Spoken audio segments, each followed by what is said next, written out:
Morning, everybody. Welcome to the Inside Edge. It's Friday, January 10th, and there is big trouble at the SCI, the State Commission of Investigation. It comes after an explosive Asbury Park press story on Thursday about the new executive director. Her name is Tiffany Williams Brewer, and she took a full-time $175,000 a year job in New Jersey while she's living in Maryland, working as a law professor at Howard University in DC.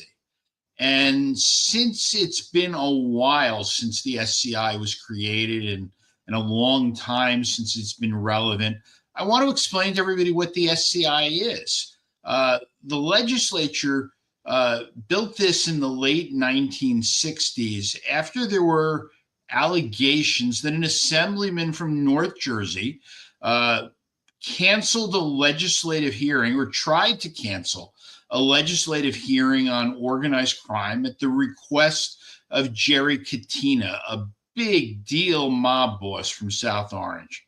And then the Deputy Attorney General of New Jersey, William Brennan III, his father was at the time a U.S. Supreme Court justice.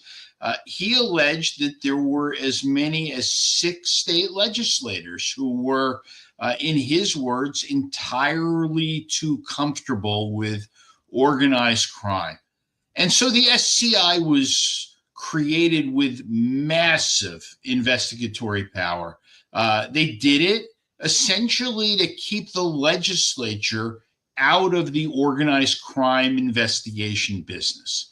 The SCI was given the authority to authorize wiretaps, to compel top mob bosses to testify before them, even put them in jail if they refused. There are stories that some of the toughest, meanest, scariest organized crime figures in New Jersey would lose control of their bodily function, sort of Bob Januszewski style, when the SCI came knocking at their door.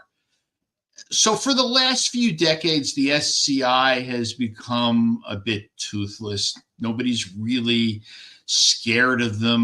Most people probably have never even heard of them. In a way, they make the Office of Public Integrity and Accountability look good.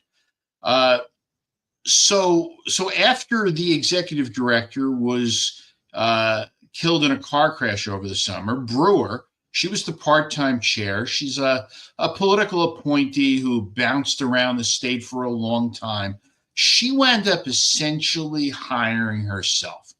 And so we need to wait and see what happens to the Reverend Brewer. Does she resign? Does she get fired? Or maybe she just rides this thing out. Anyway, that's all for today. Have a great weekend, and I'll be back